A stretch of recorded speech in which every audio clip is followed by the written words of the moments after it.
introduce yourself. Myself.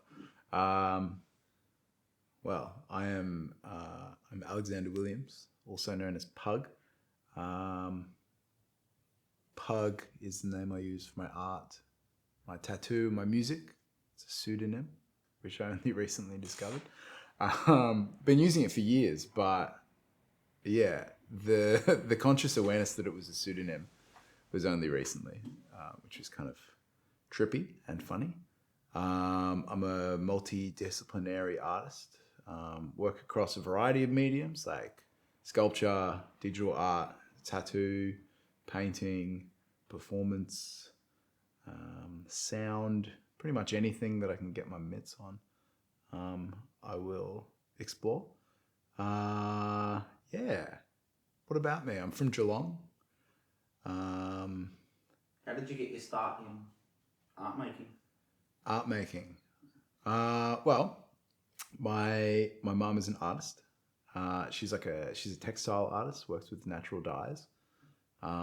So I think a lot of my creativity is in my blood. It's come from her. I was interested in like creativity when I was in high school, but I was like not really functional as a human being. So I had like an art teacher that was unsupportive, and they were like, "No, this sucks. You need to not do this." What were you making? I was just, like, I remember distinctly the artwork that it was, and it was this sick picture of a giant, like standing on a mountain. Like thinking back now, I'm like, that was so dope. Like, what was wrong with this guy that he couldn't see that was cool? But you know, that's the thing with I think some high school art teachers, perhaps they choose their favorites, and I was not one of those. So, c'est la vie. But I came back into it. I was probably 24, 25, I reckon. I'm 34 now. And I was living in a share house, and a friend of mine came back into my life, a friend from high school. He was making tattoos and like painting. And I thought, oh shit, well, you know, if he can do it, then I can probably do it as well. So I started to just draw. A lot of my references back then were drawn from like high fantasy books that I had at home that were on giants, witches, mythology, all this type of stuff. That was like the early stages of the beginning. Yeah, the beginning of remaking art. Because I think I was an artist, but then I just sort of like went away from it and then rediscovered it again. And then from that point, I sort of just kept going and never really stopped. Like I studied a diploma of visual arts at RMIT 2015, and then went into the advanced diploma 2016, and just continued to paint, printmaking, tattoos, everything, just kept going. And then moved overseas, lived in Vietnam for 3 years, and I was lucky enough to have a house where I could had a second room that I could turn into a painting studio. So I just like painted nonstop, just like roll a joint, stick canvases to the walls, and the whole room was just like this void that I just sat in. And it was there that I really started to find my voice, I think, and like my own style started to really develop, which was very interesting. And then came back to Australia to finish my studies, to get that piece of paper so I can go back overseas and teach. So it was kind of like, that's like the path. That's like the short and long and short of it. There's a bit of a gap, it seems like. Do you think that's due to your high school teachers? I think towards you? Yeah, I think there was like an element of that, and I think I had a lot of I had quite a disruptive, chaotic upbringing, I would say, and so I had a lot of that to work through before I could really start to express myself, I think. And it was through the process of, going to therapy and self-reflection, all this kind of stuff, that it was at the same time when I was rediscovering my art practice. So I was just not, it was like an empty space. When I look back on it, it was just like this empty time in my mind, like I was asleep. And now I can't go to sleep. It's like I'm just constantly awake. No. What were you doing in that asleep period? In the asleep period, I was trying to conform, and really failing at it. Like trying to work 9 to 5. Like I started multiple different courses being like, I'm going to get a career. And I was just like, it just destroyed me. And I couldn't do it. I couldn't functionally do it. And then eventually I stopped. And then I was like, well, this clearly isn't it. Like, I can't do this. Like, I just need to get to know myself and like find out what it actually is that I want to do. Travel was a big part of that. As cliche as it is, it sort of like lifted me out of the comfortable paradigm that I was existing in and transplanted me into another place that was just like so deeply different from everything that I'd known. And I was like, oh, like conforming is just like following a societal construct or an expectation that a place has inflicted upon you. And I was, privileged enough to be able to put myself in a situation where I didn't have to do that. And where I am now is, I guess, a product of that.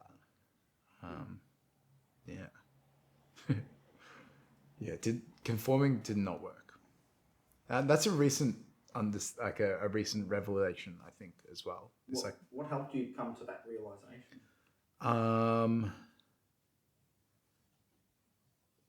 It was like people, definitely like the people I was around that were all like doing their own thing, and also the support that was given to me by the people that I was around, being like, yeah, like we feel a connection with the things that you do or the way that you are, like your way of being and your art process, or like in all of these different aspects of myself. People are like, this is what is you. Like that's, and it was obvious to everyone else, but to me it was not so obvious. Which has been a bit of a recurring theme, actually. Like in the things that I make, I won't really be conscious of what I'm doing, and then other people can come in and identify it like very quickly. I think it was a combination of the people I was around, not wanting to conform as well, being like, I was so miserably depressed and like just not happy. I was like, I can't live like that. I need to find another way. Which is where art making and creative practice came into it. And like I'm also like, I've always wanted to teach, but again, I didn't want to teach in Australia. I didn't want to teach within the confines of like a curriculum that was what I felt to be rigid or constricting to me. And then in turn to the students. Then when I was teaching in Vietnam, teaching English, that gave me the opportunity to actually do it, be like, is this it? It became very, very clear very quickly that it was. Is that where you want to teach art? In Vietnam? It depends on a myriad of factors, but it'll be somewhere in Asia probably. Vietnam is one option. It depends on a couple of things. Like my partner is currently finding out where she's going to be working. So if it's in Vietnam, that's great. But it could be Thailand, it could be the Philippines, Yeah, I mean, there's options. You mentioned an interest in mythology. Yeah. Is it Asian mythology that interests you? Human mythology. Okay. Yeah, I think there's all of these different recurrent themes, and it bleeds into religion as well. Any type of like creative way that humankind has come up with to describe what's going on around them. I think it's pretty sick and like just really engaging and like fun. The myths that I encountered in living in Hanoi were great. Like my students would tell me the stories, and like the different motifs that occur. Like for example, there's like 4 mythical creatures within Vietnam, and it's I believe from what these kids told me, the unicorn, the dragon, the phoenix, and the turtle. And there's a great story. There's a lake in the middle of Hanoi called Hoan Kiem Lake, and it's kind of like right in the touristic hub. And there's like a temple in the center of this lake. I don't know how long ago. I'm going to say 800, 900 years ago, when the Chinese were still, colonial conquerors of that part of Vietnam. This great turtle rose from the lake with a sword. This lake that is still there to this day, and it rose out with a sword, and it gave the sword to Tang Long, who's the Dragon King, and he used this sword to like smite Chinese invaders. And the kids are all like, "Yeah, fuck China!" You're like, oh my god, guys, like, why are you saying these things? But it was interesting, very interesting. Yeah, mythology I've always dug hard. I actually grew up on like Norse. It was mostly Norse and Greek mythology. It was the OGs for me. I'd imagine that played a part in your journey as well, because I mean, there's a lot of stories in mythology about coming up through adversity and conquering and things like that. I'm guessing that helped not only in your art but in your life journey as well. Would that be accurate? Yeah, that's an interesting point. I've always been drawn to like the classic fantasy stories, hero stories, this type of stuff. So I can see how that would be a framework that I would unconsciously follow in the way that I'm like trying to break out of the mire that I was in. That's very interesting, actually. And how does the interest in mythology come through in your work? It's manifesting in my own personal mythology that's developing over time. And there are, depending on the art form or the visual language that I'm using to articulate or express myself, different aspects of the mythology come out, of my mythology, which is yet to, it doesn't have a solid form that I can like articulate over an expanse, but I can identify these things within it that are clearly linked to mythology. Like there are one thing, first of all, there's like a visual language of glyphs that I have been making for some time, and I tattoo these glyphs. I use them as like symbols within my paintings specifically. And when I started to pull the 2-dimensional glyphs out into the 3rd dimension, they began to like they sort of express themselves in an entirely different way, in like more of a spatial way that had more of a presence. And like those glyphs are able to be like read by others in an interesting way. Like I'm not allowed to use the word interesting. It's a practice. The glyphs are read by people in a reflective way. Like they're able to, this looks like this, or this looks like this. They're easily anthropomorphizable, or like pareidolia type thing, like seeing different forms within them. And then there's like classes of like entities, I would say. There's like the beginnings of when I started to identify the classes of entities were actually when I was in Vietnam, and I connected them to different friends. So like there's one of my entities that is like, it's like this little cowboy sort of dude, and he's like shooting. He's always like this, woo woo woo. And my friend Louis was always like, is still to this day, always like woo woo woo.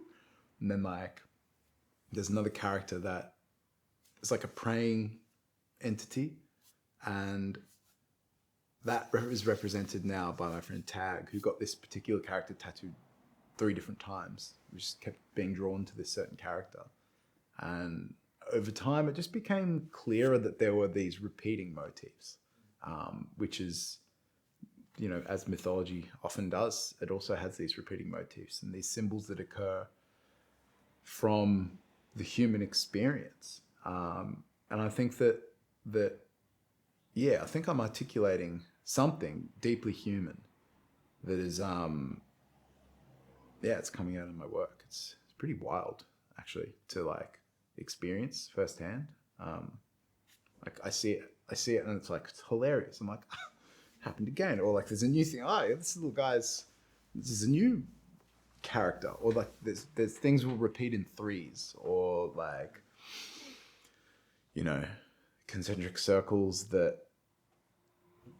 just seem balanced. Like I can identify like compositions, like compositions that I repeat, and it's only through like this, like I'm quite prolific. I make a lot of work, and like by making a lot of work, it allows these compositions and these motifs to repeat and to show themselves.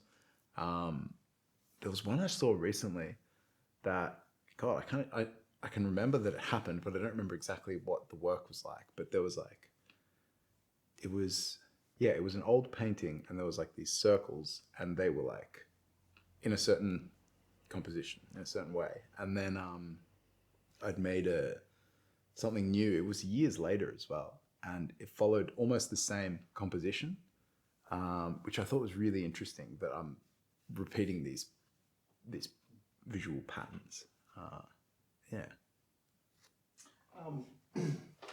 You mentioned, what was it, 3s, you know? Yeah. 3s. Is that why you do sculpture, painting, and tattoo?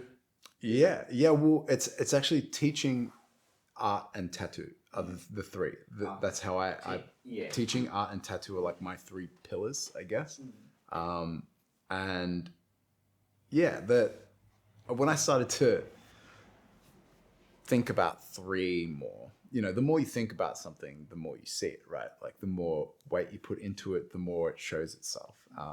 And when it became clear to me, or when I could draw the parameters of like my direction at these 3 pillars, it was like sick. Like I don't need any, like I can just do that, like for as much as I need to, I guess. Does that make sense? I think it makes sense. Yeah. And I mean, teaching, it sounds like with teaching, you don't want to just teach practical skills. I guess you want to teach people, how can I say this?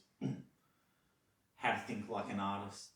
Yeah, exactly. Yeah. So how does an artist think? How does an artist think? I think that an artist thinks. Like, I think, We ask so questions. I would use,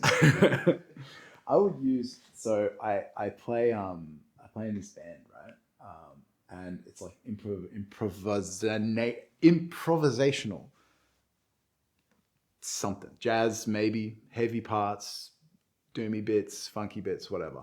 And one of the guys I play with, Carter, he's a genius. Like the way his creativity, the way it comes out, it's like, and when I think about artists thinking, Carter's the first thing that pops to my head, because he improvises these vocal lines, and it often begins with something mundane, like work or like, you know, going to work, making sales at the job, or like, you know, clocking in every day, or looking at someone else who's working in a different job and feeling envy for them. And then it goes around in these circles that rely on like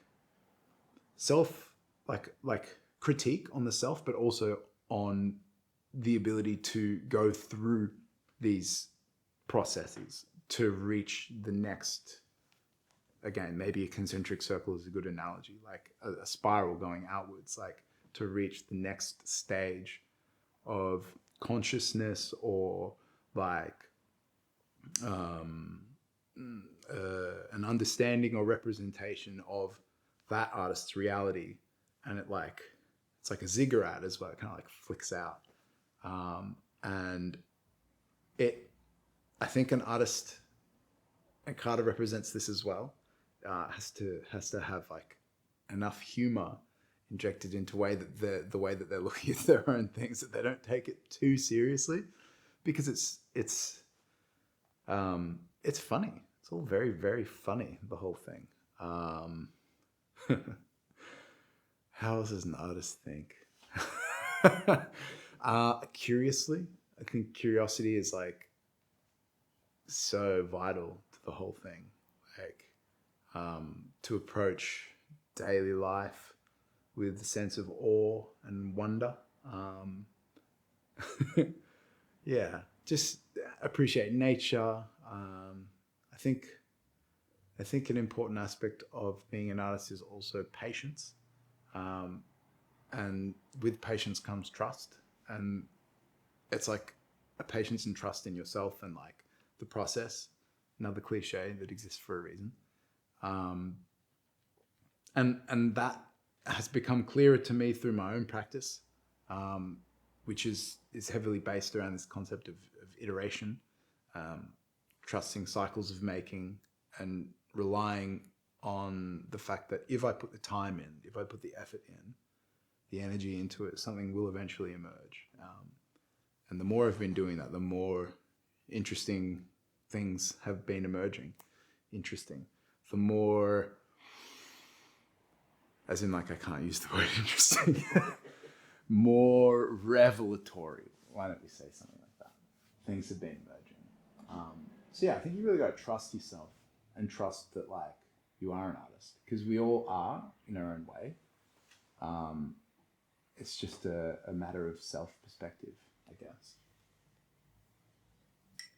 Is it something that can be taught, do you think? Yeah, I think so. I think there's methodologies around it. Like, I think some people would be like perhaps more talented at making art, or in a certain way. Like, we all have certain genetics that predispose us for certain things. But yeah, I think that like it's a human spirit type thing. Like if you're not raised in a situation where your creativity is fostered or something like that, and you feel like you can't do it, like as example, like the teacher that didn't tell me that I was a good artist. It wasn't until later, where I met good teachers, that I was taught, yes, you are an artist, and everyone in this room is an artist, and anyone who wants to come into this room is also an artist. Like, there's no, like, it doesn't actually end within these, and which is another conformist construct, which is this art world. Like, that's not, it exists on a deeper level in people. Yeah, you can teach it, I think. You mentioned, make sure I remember this right, cycles of creativity. Did you use that word? Yeah, something like that. Cycles of making. Of making, sorry, not creativity. Yeah. Explain. I'm guessing like periods where you make a lot of art, and then periods where you don't. Yeah, they fold onto each other. So I think that my methodology within these cycles of making I sort of was first introduced to it it was like 2015, the David Bowie retrospective. It was at Acme, I think it was. And in the first room, it had just all of his it was like Bowie did this, Bowie did that, like all these different art forms. And I was like, I thought David Bowie was just a singer.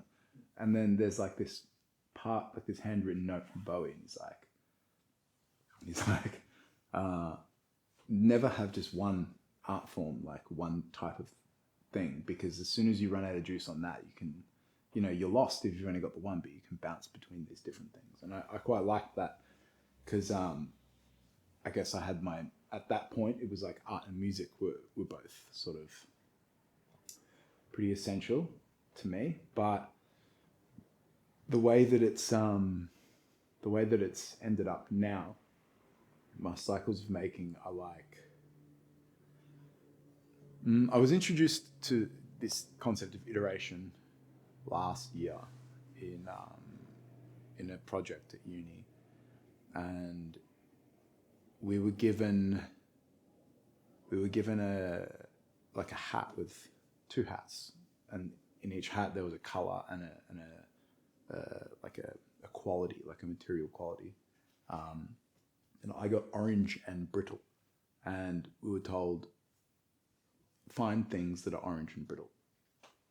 Figure out what is orange, what is brittle, what does that actually mean, this kind of stuff. Then we were also given an item, like another student had to bring an item into class, and we were given that. That was my friend Jade. He didn't bring anything in, so he had like these shoes that he'd bought like the day before, these like weird, they were almost like wetsuit shoes or something. So I got one of them, and I was like, all right, I've got Jade's shoe, I've got orange, I've got brittle. And then we had to do a response to that. And then the teacher introduced, it was like an iteration. It was like, that was the first iteration. And now the next thing is like, you pull something from that first exploration and something that is interesting to you, and you push that further. And we did that several times. And I ended up with like a really interesting outcome of like a full room, like,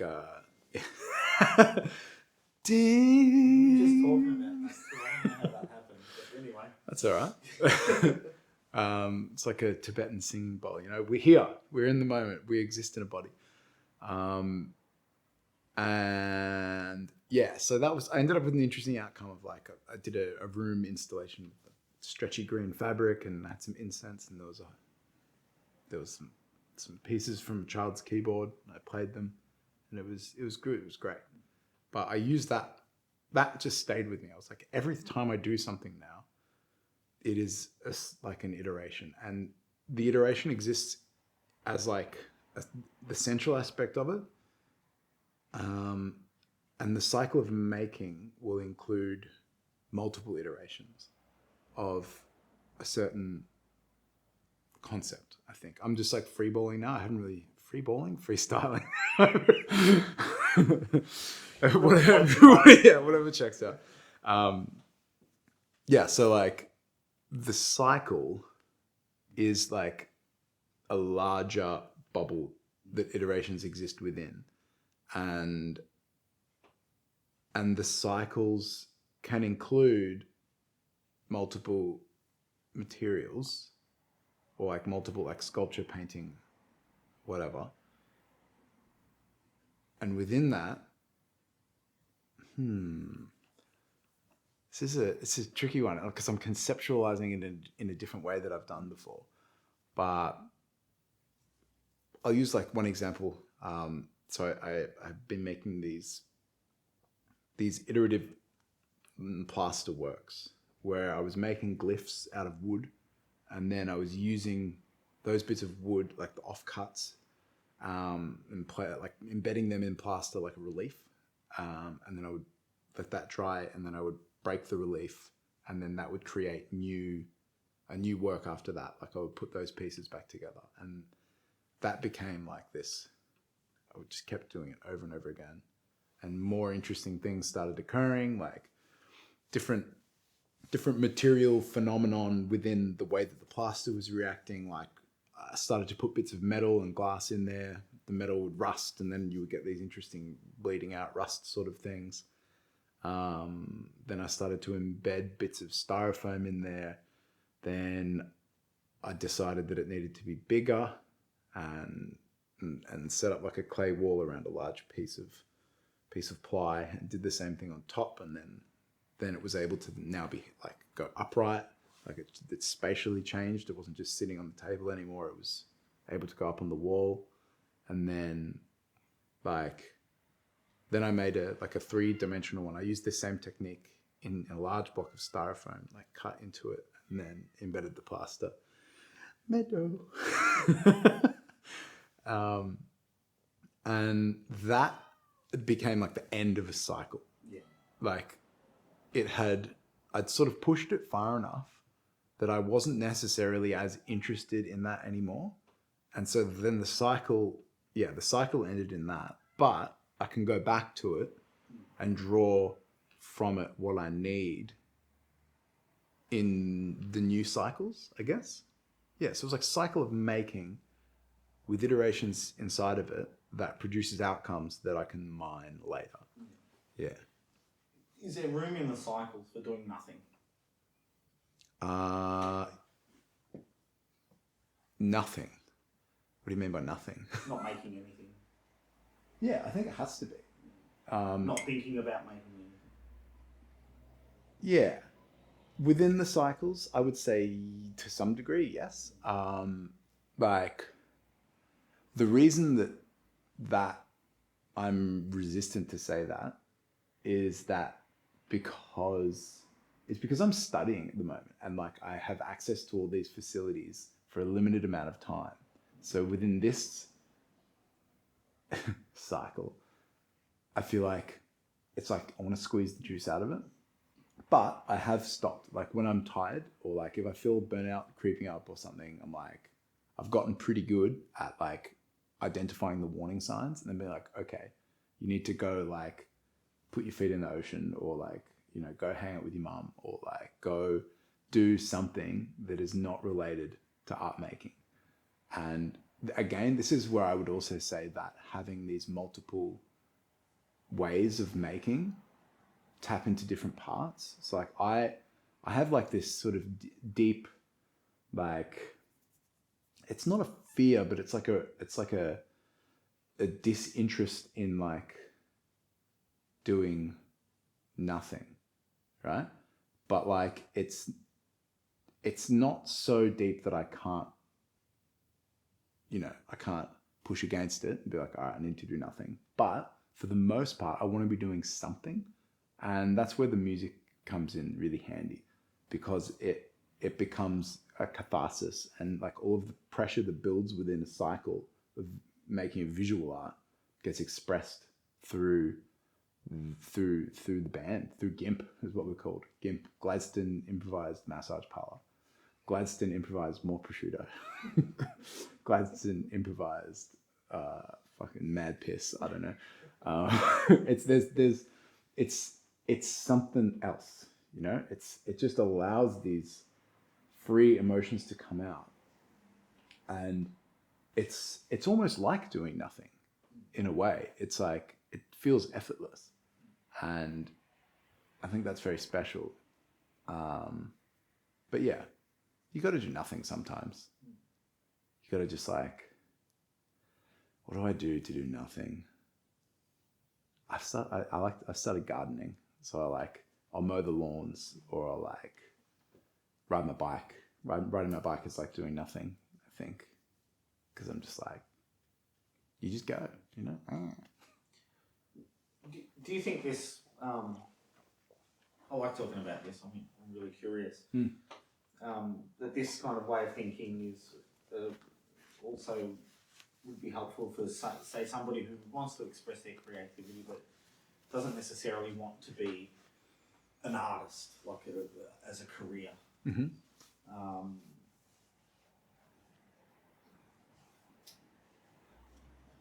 Is there something they maybe should do differently, or is it just one size fits all sort of thing? What do you mean? With all the cycles of making and all that.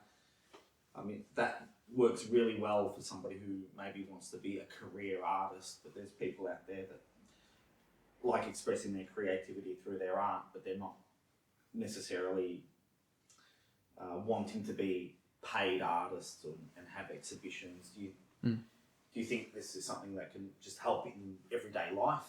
Yeah, of a creative person. Yeah, I think so. I think there's it sort of gives you the ability to compartmentalize these aspects of yourself and like to put effort into and knowing that it will end. I guess it comes back to the trust thing. It's like to let the cycle play out, and like if you're not doing it for, I mean, because like part of me is not doing it for an exhibition or not doing it for a career, to be a career artist. It's like part of me just does it, and like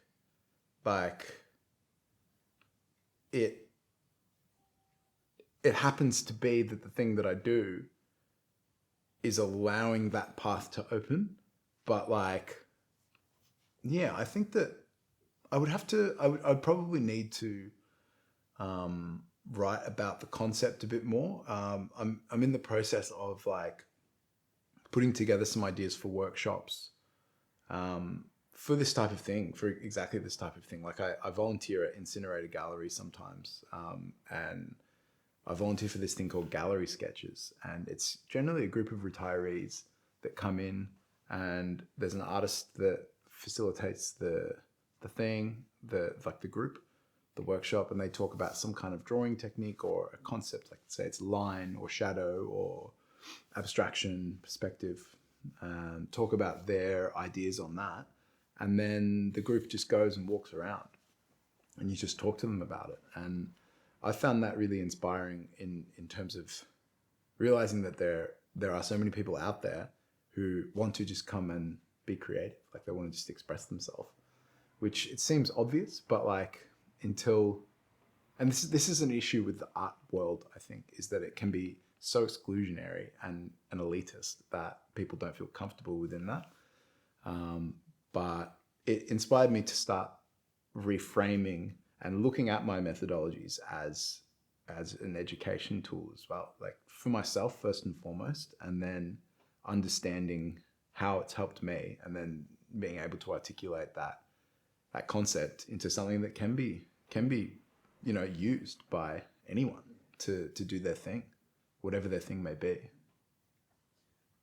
You've led me into my final question, because Meadow's hungry, as you could. Grubs up. I don't know if that got picked up on the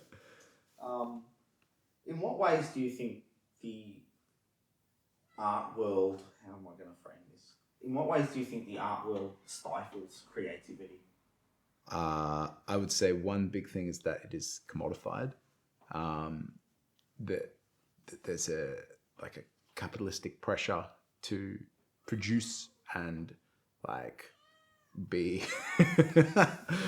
Can you hear the cat now? To be like proving yourself, or like there's all this competition, and the competition is just like, that's not it. Like to be battling for all of these small amount of resources, and then like to have to do that, you have to engage with like this like deeply twisted up bureaucracy, and there's a myriad of different varying shades of politics that are involved in all of this, and it's like the regular world is complicated enough, and then when you add art world on top of it, which is like almost self-imposed, it's like, yeah, I can see why people are not interested, or like why they don't feel like it's an accessible thing. But this is part of why I want to go out into the world and see what's going on out there, outside of this Melbourne bubble in particular, and join the dots at these correlating human aspects of creative practice. This is good. I'm going to need this for my grant applications for the bureaucracy.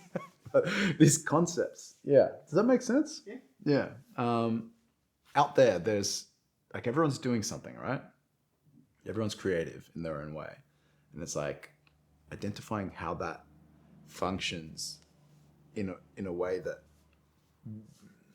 like garners well-being or something like this. I'm interested in that. Okay. Yeah. Well, Pug, I can call you Pug. Right? Yeah, absolutely. Thanks for coming along. Yeah, no worries. Thank you, David. Sharing your story and your thoughts. Yeah. No, it was very interesting. A lot came out. Damn it, I used the word again.